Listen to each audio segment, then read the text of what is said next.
At exactly 7:58 a.m., Carter Langley laughs in my face and says the words that will change everything. Consider yourself history. He's got that mug in his hand, the one that says Monday is a mindset, like he actually earned it. The HR manager beside him is trying too hard not to make eye contact. This is his moment, his stage. His laugh even sounds rehearsed. I don't argue, I don't flinch. I just nod once, gather my tote, and walk out of the boardroom. But what Carter doesn't know, what he can't know, is that 30 minutes from now, a single sentence in a sealed envelope will hit this building like a fault line giving way. And it won't be me who's history. I drive exactly 2 blocks to a FedEx where the notary knows me by name and favorite pen. The envelope is already waiting, certified, logged, stamped. Inside it, a clause that hasn't seen daylight in years. One we called the ghost lock because people forgot it existed. But I didn't. And now Carter Langley just triggered it. 15 years ago, W-Line Dynamics was a 10-person operation in a rented office above a nail salon in Charlotte. We had 1 scanner, 2 space heaters, and servers that ran so hot I used to bring popsicles for the interns in July. That's where I met Elias Ward, our founder. He used to say I was the hinge, the quiet piece everything swung on. Back then, success didn't mean Porsche leases or TED Talks. It meant fireproof cabinets, printed backups, and a second coffee pot that didn't leak. Processes make permanence, Elias always said, handing me contracts with sticky notes that read copy X3. That's what I protected. Not a paycheck, a promise, but everything shifted the day Carter Langley arrived. You could feel it in the air, not the AC. The weather of the place changed. Conversations started dying at the ends of hallways. Real work got pushed aside for Carter's 7 a.m. brain sprint stand-ups, and words like culture velocity and legacy sunset. He called me Lisa the way some people say, assistant. Never mind that I was director of operations and risk. Never mind that I'd helped build this company's foundation. Carter strutted in like a prince who thought the throne was part of his inheritance. Quarter zips, buzzwords, caffeine, and charisma. He replaced strategy with slogans. Scheduled inspiration like it was cardio. But here's what Carter never learned. Being underestimated is quiet oxygen. And while he performed leadership in mirrored elevators, I started digging through drawers that hadn't seen daylight in a decade. And I found it. The founder's reversion clause. We'd written it not for enemies, but for amnesia. Elias and I both knew companies forget who built them the moment something shinier walks in. The clause was simple. If terminated without board approval, all control reverts to the founder's trust. Successor named in sealed directive. He didn't even notice when my calendar permissions changed. When HR started sending me summaries, not full memos. When I started stamping papers again. He thought he'd buried me at 7:58 a.m. But by 8:30, our company's general counsel, Mara Shu, was reading the letter I sent. Her hands didn't shake. Mara is the kind of woman who once stopped a merger with one question about indemnification. By 8:31, she slid it silently to Carter's father, the actual CEO. He read one line. "You just triggered the founder's reversion clause," he whispered. "Call to action. Have you ever been underestimated at work, only to prove them wrong later? Drop your city and your story in the comments. I'm reading everyone. And hey, if you're enjoying this story so far, hit that like button and subscribe so you don't miss part 2. From across the street, I sip burnt coffee at a sticky table in a cafe that smells like memory. Through the glass, I watch Carter pace the lobby like he's still the lead in a show that's already been canceled. He doesn't know yet. Not fully. But he's about to. Because once the reversion clause is activated, the clock starts ticking. And nothing, no charm, no elevator pitch, no frantic Slack thread, can stop what's already moving. Elias and I planned this for years. We called it our continuity package. While Carter chased applause, I archived every shortcut he took, every policy change he signed without reading, every corner he tried to cut. He didn't just fire me, he validated me. That clause, it wasn't ceremonial. It was an executable directive, pre-approved, re-audited, renotarized. Every 3 years like clockwork, signed, sealed, and stored. The building may look the same from the outside, glass gleaming, doors spinning, but inside, silence is leaking through the walls like a gas leak no one wants to name. Phones stop ringing. People whisper in pairs. Even the barista here overfoams a latte when she sees the courier walk through those doors. Something has shifted. I don't go home. Instead, I open my legal pad and write 3 lines: termination executed, funds received, notice in flight. People think revenge is fire. It's not. It's precision. Heat is messy. Precision is permanent. By 10 a.m., Carter is still grinning into his phone like he's about to announce another culture refresh. He even winks at the intern behind the desk. But upstairs, Mara is reading the clause to the board. And the board. They're waking up fast. Because while Carter thought he was inheriting power, he forgot the difference between inheritance and entitlement. Carter was a man in love with the sound of his own buzzwords. I once watched him describe cutting pensions as delegacy streamlining. He never understood the quiet that comes before a shift, never noticed that good people were leaving, that the interns were whispering, that the weight of his own ego was too heavy for the structure he was gutting. But I noticed, because that's what hinges do. We carry the swing. My phone buzzes. Patris, my old assistant, texts just 3 words. What did you do? I don't answer, not yet, because by late morning, even the building is breathing differently. Security guards move faster. Executives look over their shoulders. Eye contact becomes dangerous. And Carter, he's not in the lobby anymore. He's probably upstairs, trying to charm Mara. But charm doesn't work in legalese. Especially when every file, every clause, every signature is already in motion. By noon, a small tech blog posts a vague headline. W-Line faces governance dispute. Sources cite legacy clause. Just 3 paragraphs, but enough to rattle. Stock dips 2% before lunch. I imagine Carter reading it, jaw clenching, pacing faster, yelling at someone in PR to control the narrative. But you can't control a story once it starts breathing. Not this one, and then it comes. The first voicemail.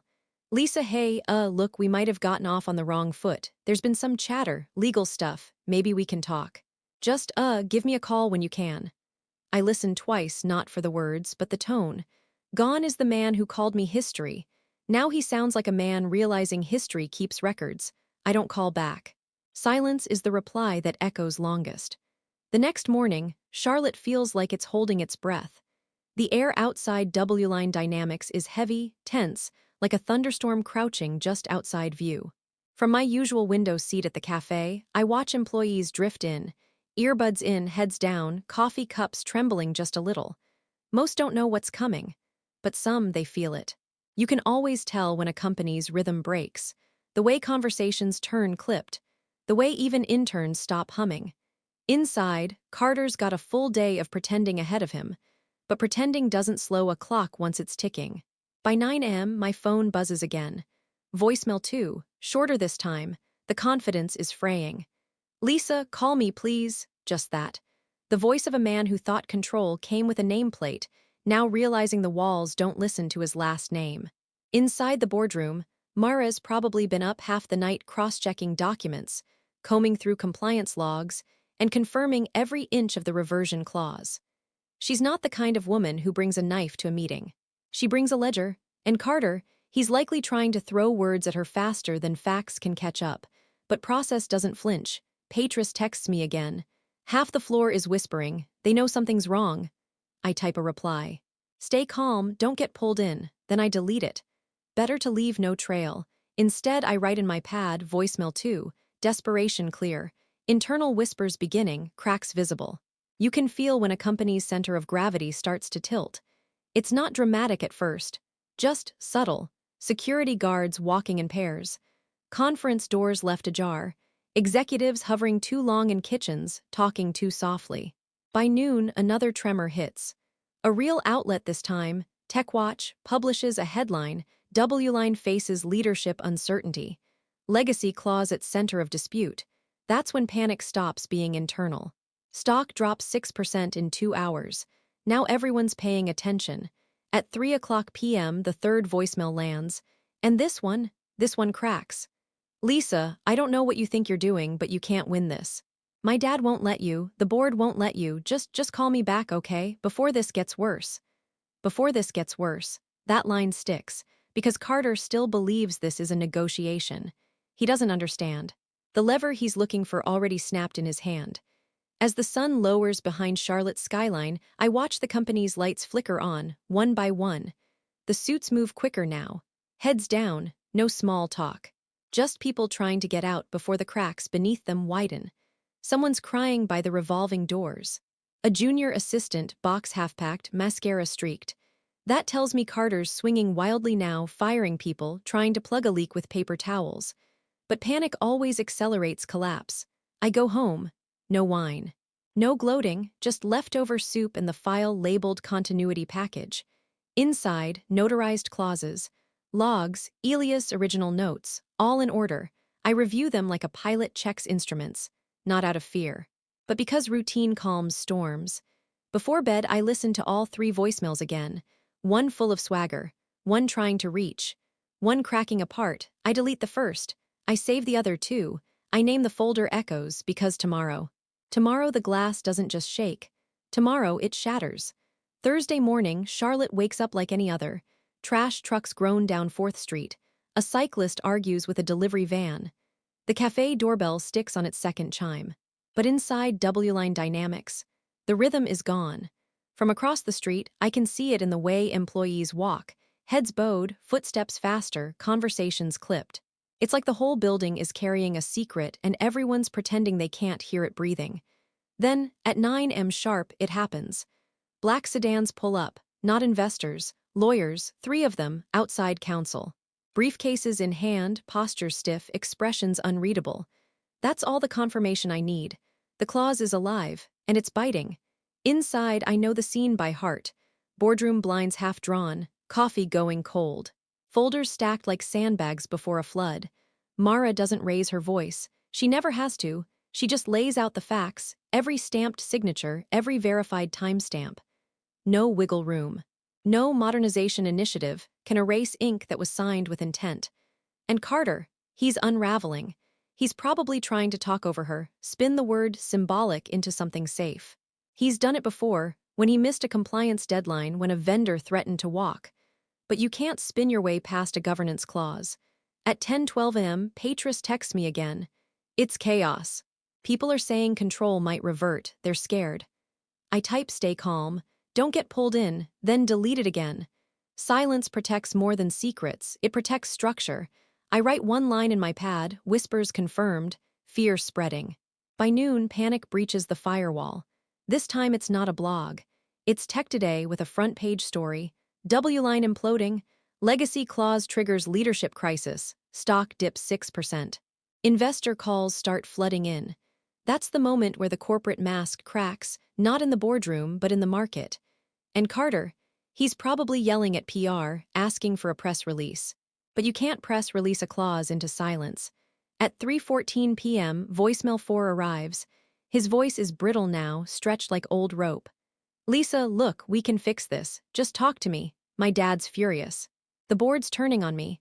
But if you just, I don't know, withdraw whatever you filed, maybe we can work something out. Please. There it is, the please.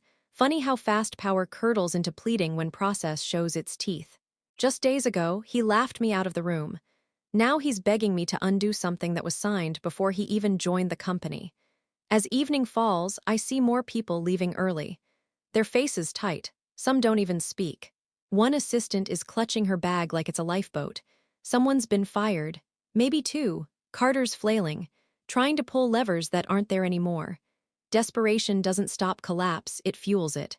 At home, I open the continuity package again. Every page, every seal, every memo logged and validated. This isn't about revenge anymore, if it ever was. It's about proving that permanence doesn't wear a name tag, it wears a timestamp. Before bed, I listen to his latest voicemail again. I save it next to the others. Because tomorrow paper speaks. And when it does, Carter Langley won't just be history. He'll be a footnote. Friday morning looks ordinary. The same barista, same sticky table, same cafe door that never quite closes all the way. But ordinary is a disguise. Because by the end of today, Carter Langley will no longer be standing in any boardroom. And I'll be sitting at the head of one. At 8:57 a.m., a courier steps through W-line's revolving doors. New woman, new bag, same protocol. She doesn't smile, doesn't chat. She's not here for drama, she's here for closure. She's carrying the final validation packet, outside counsel's confirmation that the reversion clause is fully executed, irrevocable, and binding. The building doesn't react. Not yet.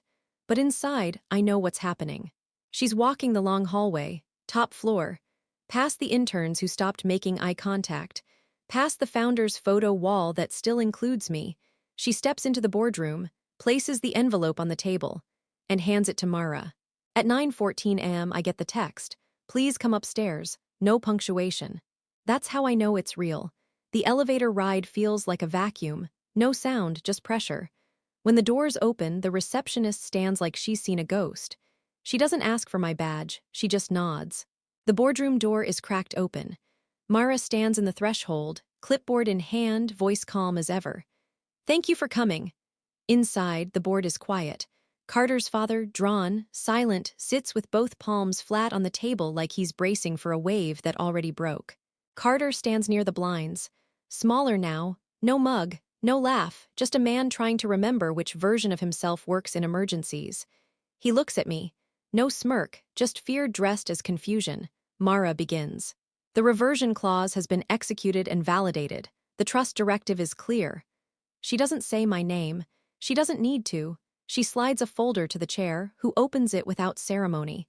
Then another folder slides to me. "Operational oversight is transferred, effective immediately." The chair looks up. "Miss Ortiz, Lisa, do you accept?"